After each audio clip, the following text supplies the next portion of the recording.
Well, Yeah. Oh, hello everyone. So I was sitting in a bar, and a buddy says to us, like, I have this friend who just watches the most obscure movies. I go over to his house, and he's just in his basement alone watching The Invisible Raptor. And Obviously. this is just my own What the Show is playing in the background. Hang on. Show that up. And all of a sudden, things are disappearing, people are dying, but it's able to be the lowest budget movie of all time because they didn't have to have a raptor. You don't actually have to have a raptor. That's so true. Genius. I saw Wallace Shawn die. Wallace Shawn is dead.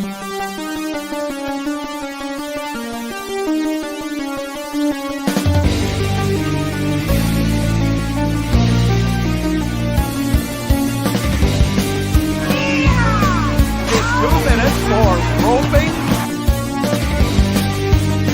I like that. You're a jabroni.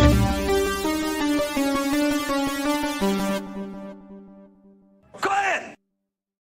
This is a real movie. Sean Ashton is in this. I just looked it up. Sean Astin is in it. Sean Astin is in this movie? Shut the front door.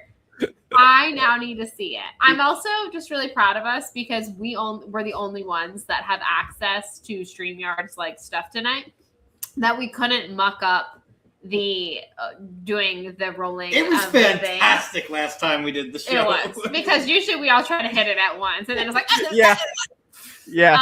So I'm really proud of us just to make that maybe clear. it should stay like that. Hi, the invisible raptor. But that is genius of them. Yeah, you can have that be real low budget if you don't have to worry about CGIing the Velociraptor. They had budget for Sean Astin. Yeah. They sure did. Apparently. Like Sean Astin, a raptor. Sean Astin, a raptor. They're like Sean Astin for sure. I mean, I get it. Invisible raptor. Or Velociraptor. I think. Yeah. It's just Raptor. It is just Raptor? It's just Raptor. Just the invisible raptor. There it is. You had it. Oh no, where'd it go?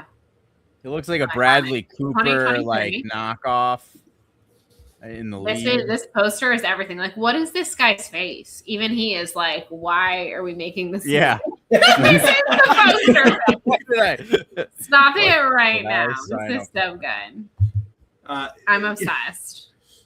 Well, Velocipaster might be the best, but we have the newest. But as you can tell tonight, we are joined by one of our favorite people on the planet, Mr. Nat Vu, who is still celebrating. Justifiably. Let's go, Knicks! Incredible run of the New York Knicks right now. I really am very excited for all Knicks fans. Tonight we're watching Pop Culture Jeopardy, and Spike Lee was one of the answers. And I was like, I'm so happy for Spike Lee. No one deserves this more than Spike Lee. That's a true fan. He's been through thick and thin with that team. And I was like, listen, he ain't getting any younger. You know what I mean? And I was like, y'all gotta win one for Spike. Like, come on, like, please. So that way I know, like, I don't have to worry about, like, it anymore. Like, I'll be like, they won one in his lifetime. I've been living for the memes of 27 years. 27 years since we made finals, and we haven't won championships since the 70s. Yep. We are so due for this. We've gone through so much suffering over the years, and it just feels so sweet. Yeah. In my lifetime, this is only the third time the Knicks have made the championship, so that's pretty wild. I love a good like I said. It's hard to call the Knicks underdogs necessarily, right. But a team that just has like perpetually just. They've been one of those teams that they're usually in the hunt, but just can't get over the hill. Over that last. I mean, they did have a couple of years there where they were pretty bad, but yeah, I think if there was an NFL equivalent, I would actually say it's your team. I think the Lions, because they were so bad for so long, and now they're contenders. Right. I think there's a lot of parallel there. We're both like we have our own special identity that is easy to root for, depending on who you play. So hopefully one day we can finally make it to a Super Bowl. I was mentioning this to Nat backstage, and Juice, I don't know if you're that familiar with this. If you remember Linsanity So Bethany had never heard Oh, of yes. I learned about this recently. Bethany had never heard of Linsanity. Yes.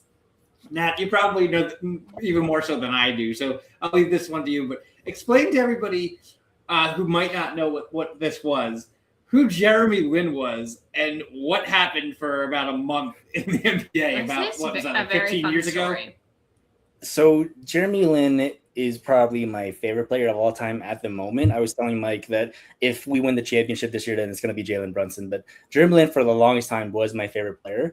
And I will say I do follow the NBA every year, but I'm more of a casual fan usually. Mm-hmm. And Jeremy Lin is what got me back into basketball because I remember, it was my freshman year of college, I think. And he just blew up for like a month, and he was like one of the best players in the league. It was crazy. Everything was Linsanity, and it was so cool. Like especially as a Asian American New Yorker, like that was extra special to me. Yep. So yeah, he had a moment. Yeah, so the Taiwanese. He was the Taiwanese. I don't remember. I remember because I went to Taiwan in 2013, and I want to say that was like he is 37. Yeah, that was one of the guys on the team that I went with to Taiwan with was Taiwanese himself, and he was talking a lot about Jeremy Lin, if I remember that correctly. So yes, now that I'm remembering, I am familiar with Jeremy Lin. Yes. The crazy thing with him was he was a D-League player for the most part. Yeah, he came out of nowhere. Yeah, and the Knicks weren't even his first team, if I'm not mistaken. He was in in the D-League for a few years, going between organizations. An undrafted player. Yeah, and then the Knicks have a bunch of injuries, so they call him up, and then this guy just out of nowhere just lights the league on fire. You couldn't find his jersey at first. I remember trying to find. I wasn't living in New York at the time. I was in DC. I'm like, I will go buy a Jeremy Lin jersey if I can find one. You go on the websites and stuff, sold out. It was insane what this man did for about a month. It's a flash in the pan kind of thing. It happened and it went, but it was something that truly gave not just Knicks fans. I think just the NBA as a whole got a jolt from him because people wanted to see what everybody was talking about because this was kind of unheard of. Not saying he's not the first Asian player to be in the league, but a lot of the Asian players tended to be centers. And you're right. He's not the first. He's the first one who ever won a championship. First one to win a championship, yeah. Because Yao was the first. If I'm not I don't know if he was the outright first, but Yao was huge. Yao Ming was a massive man. He was the first biggest name, I think. Yeah. And Jeremy Lin was just such a jolt of energy, and everything you've heard about the guy has always been nothing but positivity. And we looked he's still playing, I believe. In Europe or in.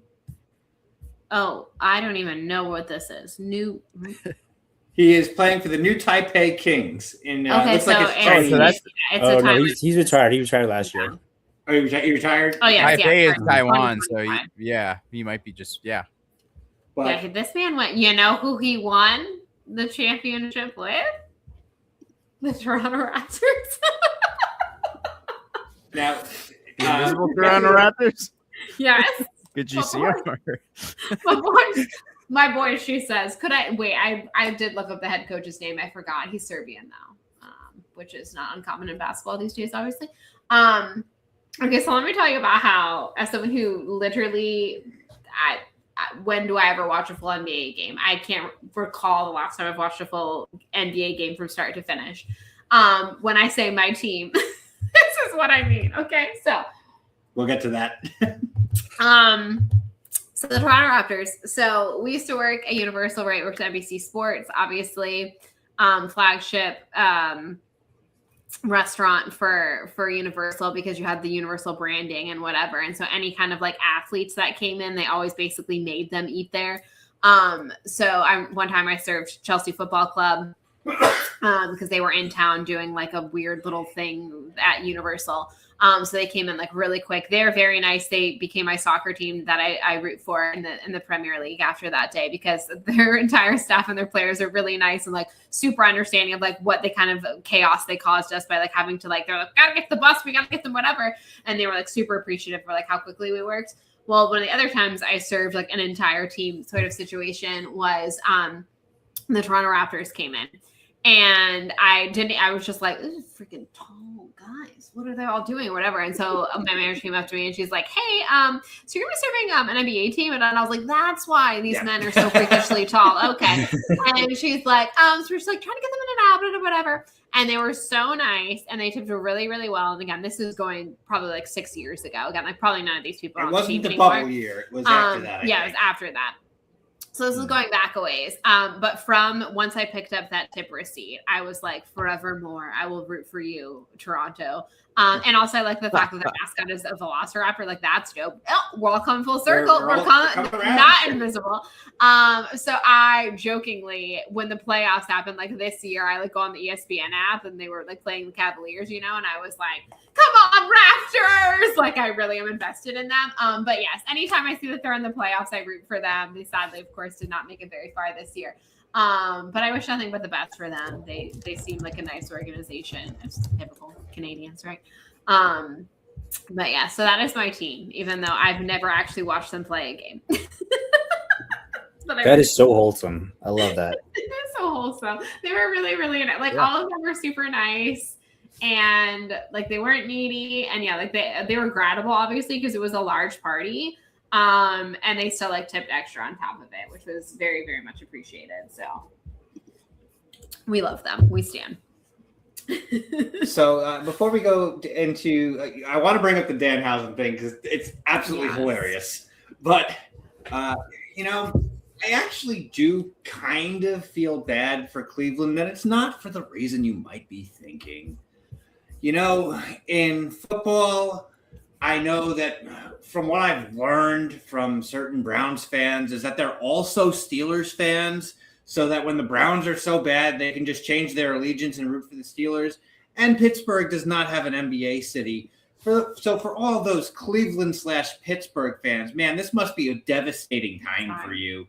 And I'm just so sorry. You know, it must be so difficult being a Browns/Steelers fan when you're also a Cavs fan and you just can't jump ship when the Cavs lose. Yeah. So yeah, I just feel bad for Cleveland for that regard. You have no one to root for.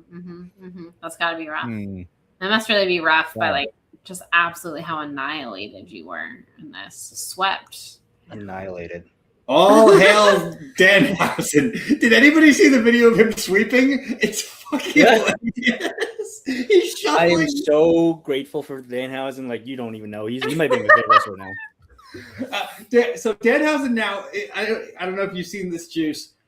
No. Literally has got Fanatics is co-branding Danhausen in the Knicks and is making wild. Knicks Danhausen merchandise. What a like great story like that, like only in like sports, you know. Yeah, I love it.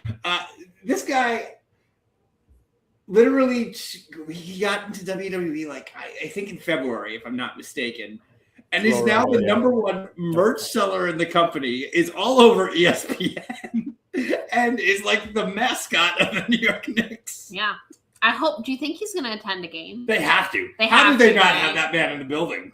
He has to be seated between Timothy Chalamet and Kylie Jenner. That's his deal. Yeah, 100%. That's the only thing I will accept. Yes.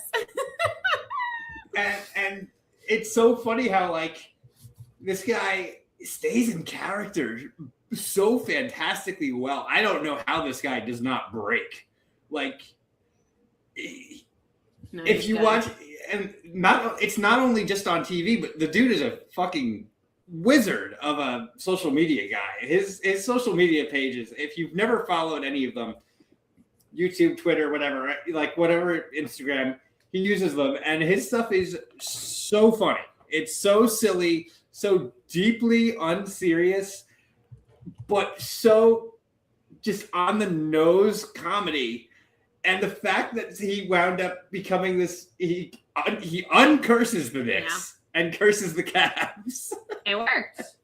And look at what happened. I swear, if the Knicks win the championship, they got to build a statue of him outside the Garden.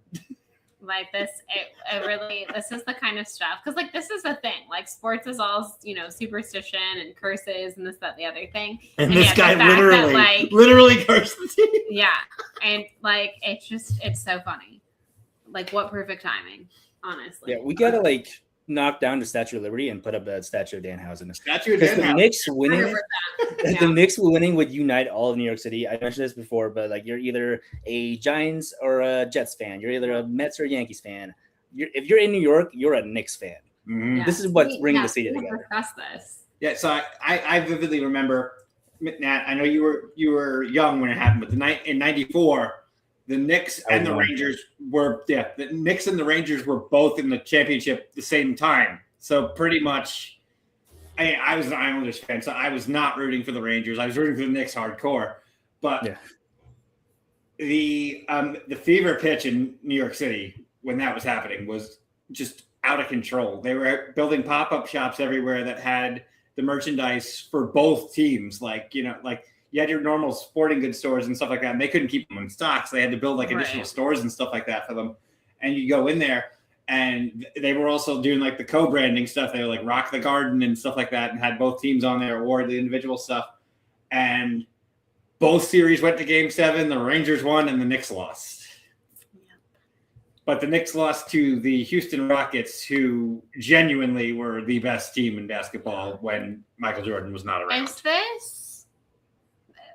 I mean, I guess baseball curses last a long time, but is this the longest fast, a team, what's the stat on that since they've in between making a final? There's teams who've, I assume there's certain teams that have never made a final, correct? If I'm not mistaken, I'd have to double check on that. Fact check this. I don't even know how to Google it, but I'm going to figure it out. It's been, between championships, it's been a very, very long time for the Knicks.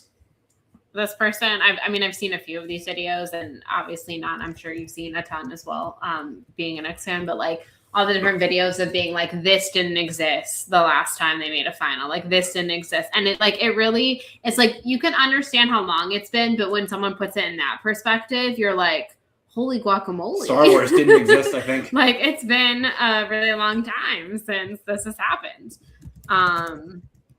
Yeah, I'll have to see. Okay, wait. Yeah, the Knicks won their last championship 4 years before A New Hope came out. Yeah. That's insane. And that obviously will be hitting its 50th anniversary this upcoming year. So that's crazy. That is absolutely insane, honestly. But that's because again, obviously I know baseball, because baseball teams are so effing old that you can go a long butt time. Yeah, because I was going to compare it to the Cubs, but the Cubs was a 100. Yeah, the Cubs was crazy year. So correct me if I'm wrong. It's now the Guardians / Cleveland Indians. I think go figure. Okay. The curse of Cleveland. Yeah. Let's just stop Cleveland. Because when you were mentioning they're always lurking, but they don't always make it. That the Cubs, I feel like the Cubs are a good representation of that. Well, I thought they're always.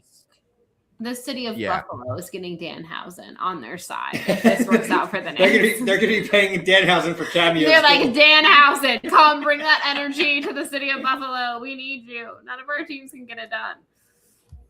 Okay, there are exactly 5 active NBA franchises that have never made an NBA Finals appearance. I'm going to have you all guess first before I tell you the answer. I want to see if you know this. Would never made a final. Never made a final. And they are they all active teams? They're active teams? Yes.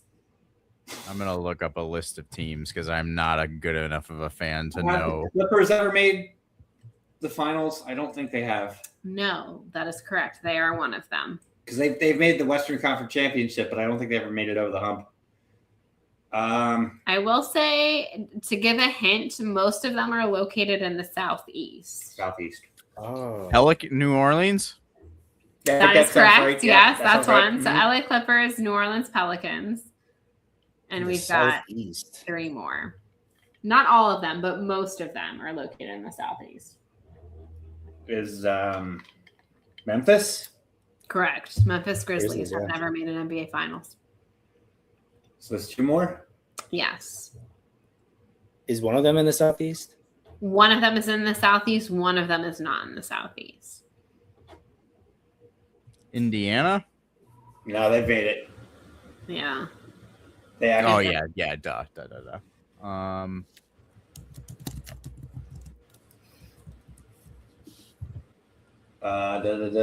I'm drawing a blank. The Hornets? Correct. Yep. Charlotte Oh, Hornets. oh, That's I the thought last they did. time. Oh, okay. Good call. One more team. Is it the Timberwolves? That is correct. The Minnesota Timberwolves have never made Ah. an NBA Finals. They were always kind of my favorite team growing up because there's a backyard basketball game with Kevin Garnett. Yep, I was gonna say. He was the only. He was. They You're had. not He was far the away only from like Minnesota. non I'm gonna look like up pro they pulled to like be in the game. So I was like, oh, they're my favorite team. in between NBA championship. Does that make sense? I don't know if I googled that. I don't know why that makes sense. Let's see what it says. The Sacramento Kings have Sacramento gone Kings, 75 seasons. without winning a title. So the Knicks are close, but not as long as the Sacramento Kings, apparently. I'm going to be honest. I don't think I knew that the Sacramento Kings existed until this moment. Learned about you today. Shows how much she watches the NBA. But I love the Raptors, everyone. I think, sorry, that was her dog just made a weird noise. I think we did this game once, actually. On our drive down to Orlando, I tried to guess all 32 NBA teams, and I did not do it very successfully. And then I tried to do all 32 NHL teams, which I did okay in, but not great. Yeah, I'm not a big NHL guy, but I could, if you ask me if this team is real or not, I could probably tell you yes or no correctly. Like I know, I couldn't name them all. The big teams, but like all 32 of them, no freaking clue. I don't know. I know the ones that like everyone knows. So I was when in the 90s, I was a huge the ironic thing was if you asked me in the 90s, the NFL was fourth of the four. Now it's how the turntables. Number one with the bullet. But I was a huge baseball, basketball, and hockey fan as a kid. Huge Knicks fan. You want to ask this man about the NHL in the 90s, and he'll hit you with some stats, some players. Where I'm like, why do you know the Pittsburgh Penguins roster from 1994? You weren't even a Penguins fan, but he knows it. Well, I think by the time I was about probably 9 or 10, I switched from watching cartoons before school to Sports Center. So that also was a big game changer in terms of that. So, and that stuck with me throughout, until I was through high school, pretty much. I'd wake up, I'd go eat breakfast and watch Sports Center before I went to school. That was routine for me. So I do have a pretty good wealth of knowledge. If you put me into a 90s sports trivia contest, I'd probably do decent. I'm sure. That is your wheelhouse with the 90s, I think. I'm the same way with movies and music too, though. So it's just 90s anything. That's kind of where I feel like I'm very bad at the 90s. Well, certain things I'm good. Sports, kids movies, I'm good at those from the 90s. But yeah, sports from the 90s, unless it's college football, couldn't tell you. Speaking of which, we will plug. Yes. It's not drop. I think it's dropping in 2 weeks. We will be appearing on David Jinjoyan's Cinemojis. It was super fun. We had a great time. Yes, it is in the can. But he does actually edit the shows. It's actually edited by our friend of the show, Andres Gallego. So he's currently editing it. I believe we're not the next episode that drops. I think it's the one after that. So I think he said it's the week of the 16th or something like that. Something like that. Something along those lines. But yes, our episode of Cinemojis will be dropping in the near future. So keep your eyes out for that. And if you haven't checked out David's show yet, it's a lot of fun. Yes, we did do kid sports movies. And to which of I'm so in my lane about 90s kid sports movies, I forgot that other decades had them. So there were a few times he was like from the 2000s, and I was like, we were still making those things. So the 2010s, and I was like, grew up. They were in their 20s. But yeah, and then I'd be like, oh, like that movie. Okay. We're But like, yeah, in my mind, when he was like talking about them, like before we started recording, I was like, we made kids sports movies in the 2010s. And it's funny. In my head, I thought of like 2 from the 2000s that I remembered like as we were going on, and there was like 4 of them, and one of them came to my brain. I'm like, oh, I completely forgot that would count. Yeah. We're like, oh, this movie. But yeah, but it was very fun. That's like we were saying like in our overlap of things that we enjoy in movie wise, because we have things like obviously we kind of like separately. Kid sports movies is 100% where we overlap. Oh, yeah. We love I love that for you. I will definitely check that episode out when it drops, but I will say that I'm not an expert in like older decades. I think for me, my wheelhouse is late 2010s and 2020s. I didn't really become a person with interest until like 10 years ago. Yeah, that's fair. I feel like you're kind of like that too. Juice is like, you got the classics. Juice is good at like some real classic movies, but then I think like for you, from what I've gathered from you, I think it's around 2005 and on seems to be where you really have your knowledge. Yeah. The stuff I had as a kid and the stuff, that I just started taking in as a movie fan.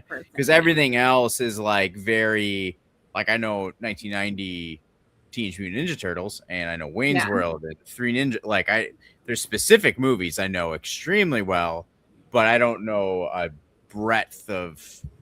I have specific 90s movies down, but like. I don't have the breadth of. I've never seen The Wizard or The Legend or like a lot Wizard of the obscure. That's so good. Yeah, like the obscure ones that are kind of like cult classic or whatever classic comedies are like my blind spot. Like there are so many 90s comedies that I've just never seen. And now I feel like wouldn't hold up well. You know what I mean? Like they'd be kind of dated if I watched them, and everyone would be like, oh, it's a classic. And I'd be like, oh, it's sort of yikes. But I'm sure at the time we're very funny. But yeah, that was so scary. But strangely enough, I know a lot of 80s movies. But I think again, like being a kid of the 90s, you watched a lot of 80s movies because like you could rent them, like you could watch them on home video or whatever. And then I guess I just wasn't going out and seeing things in the theaters. And then now it's too late to go back and revisit those 90s movies. Well, what's crazy for me growing up is a lot of the movies, I either had to see them when they aired as like a special on TV. Like we didn't have premium cable, so I didn't have like your HBO and stuff like that. And VHS really started developing when I was fairly young, but they were so freaking expensive. Like if you were to go and buy a copy of a movie, it was like $100 in the 80s. Yeah, which that's equivalent to like about 300 now, something like that. And it was absurd because it was very rare when they first developed VHS to see stuff for retail. It was always just they were mostly bought by video stores, or you could like special order them or stuff like that. So it's very similar that like a lot of the classic movies I probably saw around the same time you did, because they didn't make their way to full accessibility. You know, now you go on an app and you can find almost any movie at a couple of clicks, and you can have it on at your fingertips. Back then, the only time you got it was either if by chance it did get released on VHS, or even back then they used to re-release things in theaters all the time. Like I saw a lot of the classic Disney movies for the first time in theaters because they actually did cycle them like that. Like they put them out about, I think it was every 7 years or so, they would release all of the class. So I saw like your Snow White, your Cinderella and all that when they were on their cycles going through theaters and things like that. But it was very different time, obviously, because you just didn't have the accessibility. And kids today don't understand that at all. It's like they almost have too much content at their disposal. Hey, if a kid wants to watch The Invisible Raptor, just go on Tubi. It's free. Yeah, there we go. 100%. And I think that's what all the youth of today are interested in is The Invisible Raptor, obviously. I'm very excited, though, because someone here has never seen 1987's masterpiece, Masters of the Universe, and we are fixing that within the next week and a half prior to... Courtney Cox is great in it. I'm very excited. It's going to be a wild ride. I don't want to tell her too much. Like, she's watched the He-Man and She-Ra Christmas special, which, by the way, is phenomenal. It's absolutely... That's one word for it. It's phenomenal. Skeletor inexplicably turns good guy for an episode. Because of the spirit of Christmas, obviously. It makes no sense at all. But I just remember, massive Masters of the Universe fan. I'm so excited for this movie to come out. It was my first fandom. I'm going to be on the Extra Movie Butter podcast for that episode. I probably will rant way too long about it, so I won't go too heavy into it right now. But the first time I saw it as a kid, I did see it in theaters, being baffled at the movie and how different the movie is. Like, you've got He-Man and you got Skeletor and Man-at-Arms and Tila and Evil Lyn and Beastman and the Sorceress. And then everything else in the movie has nothing to do with the He-Man canon that was established up to that point, and they get thrown on Earth for some reason. I think a lot of children are probably not concerned about the canon. You know what I mean? Well, here's the thing, though, is like you're used to watching the show, and you've got your Battle Cat, and you got your Orko, and everything is taking place in Eternia, and that's what you're used to. And then all of a sudden, you see this movie, and He-Man is on Earth for some reason. Obviously. And there's new characters who literally have never existed, because He-Man was originally a toy line that became a TV show that then became a movie. And these characters come along, and one of them is kind of a central character. I'm not going to spoil anything because Bethany hasn't seen it yet, but there's one character is there, and he's kind of there in a way to replace Orko, but we've never seen this character, and he's one of the probably 5 leads of the movie now. I mean, you can see that, like, you can just picture like an original pitch for a Masters of the Universe movie, executive producers just being like, it's got to be on Earth. Like, the kids relate to Earth. The kids live on Earth. They know Earth. Like, lemonade stands. Here's a crazy thing about the movie is that both the production company for the movie as well as the ownership of the property were bankrupt, and they basically rushed to get it on, to get what they could. They were like, just get it out. Get a movie out, and they pumped it out. Well, I also feel like maybe this was a thing of the 80s, because like the 1986 Transformers movie, they like immediately kill off Optimus Prime. Spoilers to anyone who doesn't know. He's killed in the first 20 minutes. And then they introduced a new character that was like not part of the original cartoon. And like, I think maybe it was just like a toy ploy. You know what I mean? Do you think like Masters of the Universe could have also been like, oh, we can They made those. sell They new 100% toys? made them toys. That 100%. Yeah. That happens. So yeah, like I think it was like first of all, back in the day, I feel like Hollywood execs didn't take kids seriously, like what they would, find, whatever they'd be concerned about the canon and stuff. It was just like, they'll watch whatever slop we put on, and then we can sell them toys. And like no, like kids are more intelligent than we give them credit for. And deserve good movies as well. But the thing with Masters of the Universe is there is that I like to use this phrase sometimes, that a movie might not be good, but at the same time it can be awesome, and that describes Masters of the Universe. Yeah. I have so much fun watching that movie. That movie. Like, Matt, have you seen Masters of the Universe? I have not, no. Oh, no, okay. You should watch it with us. You can experience it with me. We should do a watch along. We'll go into this blind together. Oh gosh, I'm scared. It's gonna be great. Masters of the Universe. It's like it's Dolph Lundgren as He-Man, and it goes exactly how you think it's gonna go. I've never seen it, but I know what it is. Like I've seen clips. Like, I'm sure its Rotten Tomatoes score is probably like 10. And yes, thank you, William. It's a masterpiece. Did you like? So when you were little, you were like, "What the heck? Why are we on Earth? Who are these characters?" But did you like it when you were a kid? Did you think it was good, or were you immediately like, "No"? No, I'm not going to say I disliked it. I don't think I was at the point because when the movie came out, I was 4.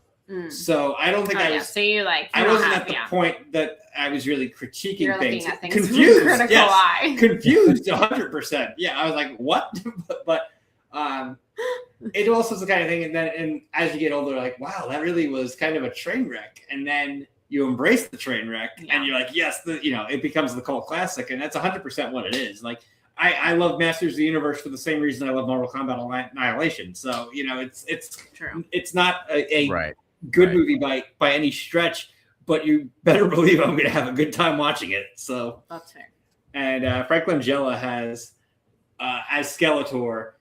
It's so funny how he takes the role so to heart, and he puts out, it's same as Raul Julia in Street Fighter. Like, the movie around them is absolute chaos and nonsense, and you have this one person there who is just like, I'm just gonna own this, and you will see when you watch it. Frank Langella as Skeletor is absolutely amazing.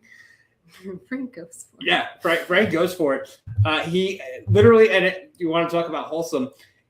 Didn't he take the role for his grandkids? Yeah, his grandkids. And I do respect that. He took the role for his grandkids. I think that's very cute. And speaking of Frank Langella, remember that movie Draft Day where the Cleveland Browns? Oh. How could you forget? Have I gone on this tangent yet on what the show? Which one? The baseball one. You know what I mean? Oh, Speaking of movies. No, I haven't. Okay. I love a rabbit hole, y'all. I love a rabbit hole. So the other night, again, in preparation for we just watch a lot of kid sports movies, but also knowing that we were going to be on Cinemoji soon. Mike was like, we don't have anything to watch. He puts on Rookie of the Year. Rookie of the Year. Mm-hmm. And so I'm watching it, and I was like, I had this thought, the light bulb moment. And again, certain leagues don't have a lot of movies or in pop culture or whatever. Wait, no, I think I did go on this rant. I think I went on this rant already. Juice, remember when I was like, okay, Juice, Nat wasn't here. I'll tell you. I don't know yet. About how I think it's very interesting that baseball teams always are so like willing to license their stuff. Yes. Okay, we didn't go on that. I was like, the Sunday, I was like, I have gone on this. That wasn't where I thought you were going. Yes. Okay, what did you think I was going to rant about? I forget what we, So yeah, I was like, wait, we did have this discussion. Baseball just wants people always coming, and so it's like, no matter what, I feel come on in, like, please. Yes. This is what I thought you were going to rant about, and this is very true. Oh, in I'm intrigued. Most kids' sports movies, one of two things happened. Either a parental figure has left or the kid is moving. Yeah. And it's like, if you we did once we were doing some emojis realize the trend of like how many children are relocated in a sports movie. Like a family sports movie. We're like, and they moved. And they moved. And you're like, but you're like, it makes sense because like you need them to be an underdog, you need them to be an outsider, like they're joining a team and they're like whatever. Like it makes sense that that's a common plot device, like a common trope. But until it was pointed out to me the other day, like when we were doing it, I was like, that is true. It never really dawned on me that I was like, wait, that is the plot of like almost, not all, but almost all kid sports movies. You're like, yeah, they really do relocate them a lot. I've never thought about that before. That is very true. Yeah. Or like that they only have one parent or no parent, or there's a lot of coming of age stories in general though do the whole like no parent thing. I feel like that's a common heroes are born out of adversity. Damn straight. Yeah, that's what I've been told. So yes, that's an easy one to be like, what if they're an orphan? What if they're then automatically they're already a sympathetic figure. Well, and I even thought, I mean, my friend, the baseball rant that I have, which is not movie related at all, but it's kid related though, because it's the like, actually this is good timing, because last Memorial Day That's when I met Madison's family for the first time, and it was at a Memorial Day party, which was great. Until the 13-year-old son had to go to baseball practice on Memorial Day. Yeah. Because, and it's an optional practice. You don't have to go to this practice. Optional practices are the weirdest thing to me. But if you don't go to this practice, you're not going to be playing. Yeah, exactly. Right. Nothing is optional. So there's stuff like that. They talked so it's her brother talking about his nephews and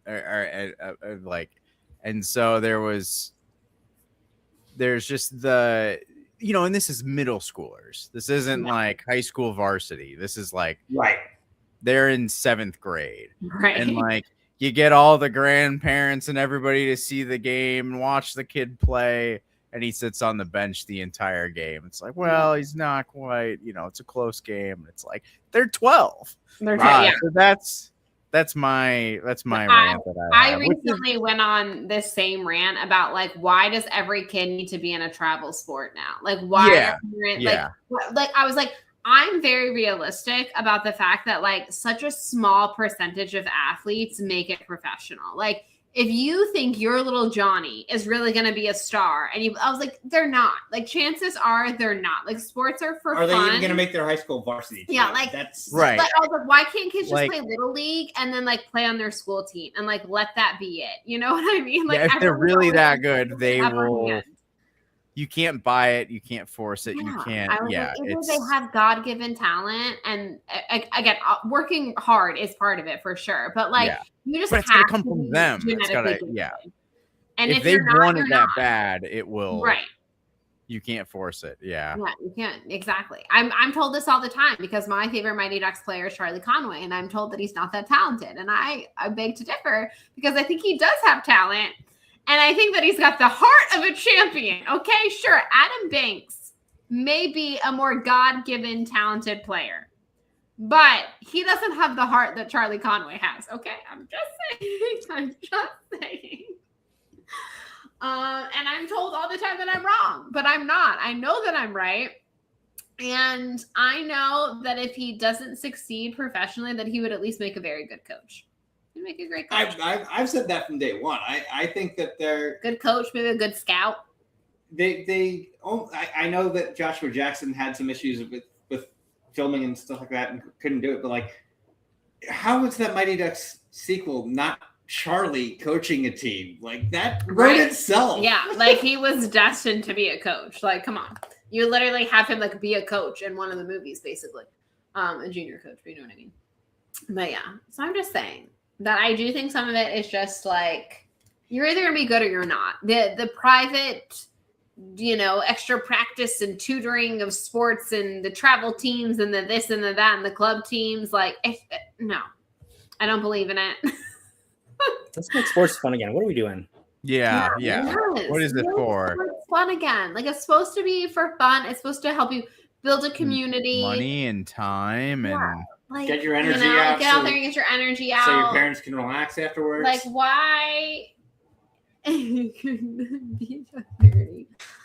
The heart of the talent. If you Steven, check if I spell his name correctly. Fair enough. That is fair enough.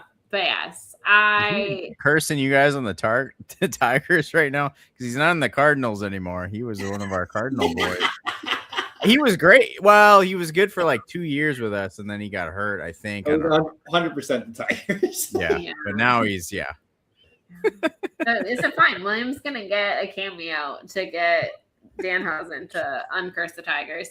I'm willing to go splitsies with William on one for the Lions. We need all the help we can get. You know what I mean? Yeah. I'm just gonna have him curse Pittsburgh. Yeah, we could curse Pittsburgh and uncurse Detroit. The Tigers are absolutely they are. Yeah, that is fair. You're not wrong about that. I was like, can you please curse the Steelers? On the plus side, Detroit is getting a new team this upcoming year, getting a PWHL team, unnamed at the moment. Very excited about them now. Very excited. So we're not cursed yet.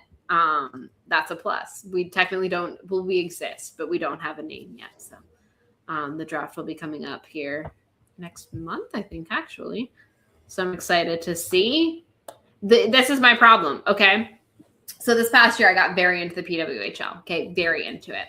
And I refused to commit to a team because there was rumblings that Detroit was going to get a team. And I was like, well, I can't. Like, if Detroit gets a team, I'm going to have to root for them, you know?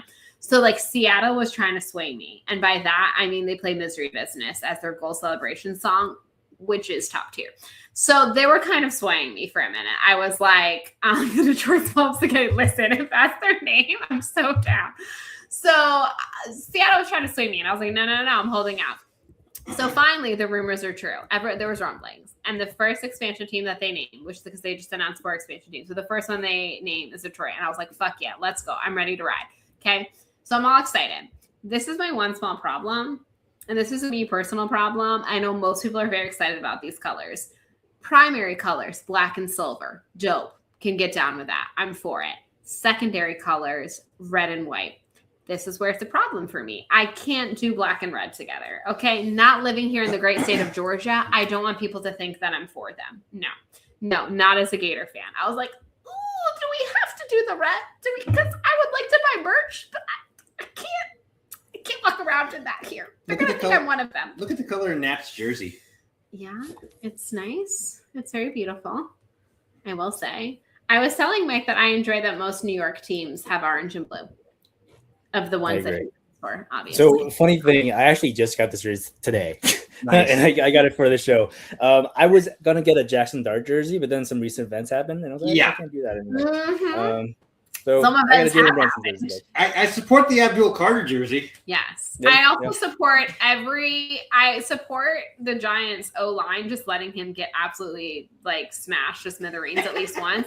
I support whoever sacks that man, and like, you know, I'm not like here to like say I want him to get hurt, but like if someone wants to just like rough him up a little bit, I wouldn't be mad about it. So they play rough. I can't even argue against that. They played Dallas week 1, so Quinton Williams could get them. You know, it could be fun, is all I'm saying. Again, I'm not here to say that anyone should get hurt. I would never wish injury on someone, but if we just want to like rough them up a little bit, I'd be okay with it. But yeah, it wouldn't be the worst thing in the world. It would be the worst thing in the world, is all I'm saying. Yeah, I agree. But I think he made the right choice getting the next jersey. Oh, yeah, absolutely. And the Knicks this year clearly are doing something that you, as a fan, you have never seen this. Yeah, here we go. We should just have William on here for a Jack Flaherty. Like, let's put some whiskey. I think William has a lot of feelings about the Tigers that he needs to get out. And I support this. And if you would like a safe space to discuss these feelings. Oh, I swear. So one thing I will point out, we actually will not be doing a show next week for a very fun reason. Bethany and I are going to see a frequently nominated, but still not Hall of Fame somehow. And I'm very upset about this. Disgrace. Frequently nominated and has made the finals, but has never actually gotten over the hump. And we're going to have to fix this at some point. We're seeing Weird Al next week. So it's actually It's we get very, very few shows that come to Savannah, and he's actually coming to our minor league hockey arena. So we're very excited for that. So it's a big week. We will be doing Weird Al on Wednesday, and Thursday we have a Bananas game to go to. I can't. Who are they playing? The Clowns? The Clowns, yeah. We have not seen the Clowns yet, so that will be exciting. A new team to. Oh, you're also seeing Weird Al. Hells yeah. Where's he playing by you, Lego? Yes, we're very excited. We love that Market Arena. It's a cute little arena. Yeah, it's for a concert, it holds about 9,000. So, like, basically, if you were to go to like MSG, cut off the top level, and that's what it is. Yeah. So there's not a bad seat in the house. I got super drunk the night they went on sale and bought 4th row tickets. They were very expensive. Yeah. Is everyone seeing Weird Al? What's going on? And this is the time. Yes. Okay. Y'all need to get on it. Wherever Weird Al is coming by, y'all, you need to get on this because it's what all the cool kids are seeing. It's an outdoor venue. Oh, okay, we respect that. Yeah, you guys are going to get Weird Al tickets. If William's going, you got to go, Nat. I got to go. This is speaking of speaking of arenas, this is a conversation we had right before we went on air. I was talking about the fact that I don't believe in dead naming, obviously, people. Big no. But I was like, you know what I do believe in? Dead naming buildings and arenas. I'm sorry. Whatever you were originally called that I grew up knowing you as, that is your name. I was like, I don't know what they're calling the arena in Tampa these days. It will forever be the St. Pete Times Forum to me, and that will not change. The Sears Tower, you will always be the Sears Tower. I have no idea what you're currently named. Not a freaking clue. So that is my personal belief in the world. Whatever the stadium, arena, whatever was called when I was a child, you will always be that in my heart. I refuse to learn your new name. You change sponsors like every 2 years and I can't keep up. Again, I love something like a Madison Square Garden. Like it's always MSG. They're never going to change it. Yeah. Something like Lambeau. I hate to say something nice about the Packers. But like, I don't think never going to change. It's never going to change. And I respect that. Yeah. So like I gotta give them I'm that never one. gonna call it Crypto.com Arena. It's Staples Center. Yeah, exactly. Like you whatever it was, like when it became iconic, like or whatever you learned it as in your youth is like forever. Yeah. The Brewers, it's interesting because when my family came to Milwaukee or to Wisconsin, it was Miller Park. Right. Before that, it was County Stadium. Right. So like there's some people that are like, anyone my age is obviously calling it Miller Park, but like anyone older is calling it County Stadium. And now it's American Family Field, which is Am Field, which is just so dumb. At least like from the County Stadium to Miller Park jump, at least it's the Milwaukee Brewers. Being called Miller Park actually kind of makes a lot of sense. Am Fam or American Family Field is just lame. The Am Fam, like what? It feels like a Wayne, like feels like an SNL stadium or a Wayne's World. Yeah, some of these things have gotten I was going to say out of hand. I lived in DC just outside of DC from 01 to 2015, and their arena in that time, I think where the Capitals and the Wizards play, I think it changed 3 or 4 times while I lived there, and I think it's changed 2 more times since. Like that sponsorship has gone many times over. So like, I don't even know what they're calling it these days. It was like the Verizon Center at first. It's not that anymore. I know that. So, but it is crazy. I've gone back to this so many times, but the intro to the movie Basketball is the most accurate thing that ever happened because they literally go over that, and that movie came out almost 30 years ago. Yeah. And they were spot on about it. They had the Preparation H Arena was one of them at that one. Wouldn't even be surprised if that. And it's also funny when like the stadium in Jacksonville, which RIP, but not RIP, it was kind of terrible. But anyways, like it was Everbank Field for the longest time. Mm-hmm. Then they switched sponsorships, but then they went back to Everbank. Like, so it's like, it's funny too, how like when they have one and then they switch it and then they go back to that. And then it like, you feel like you're gaslighting yourself. You're like, wait, didn't they change their name or no? Okay. Yeah, they did. So that like makes you feel dumb, but yeah, it's crazy. Good stuff though. Good stuff. Well, everybody, I'm just getting some.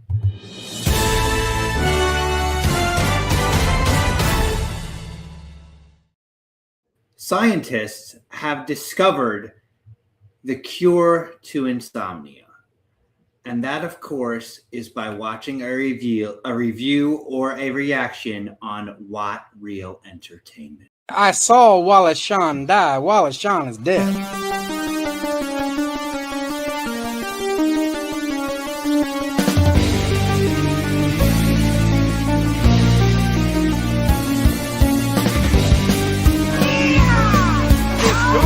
Roping.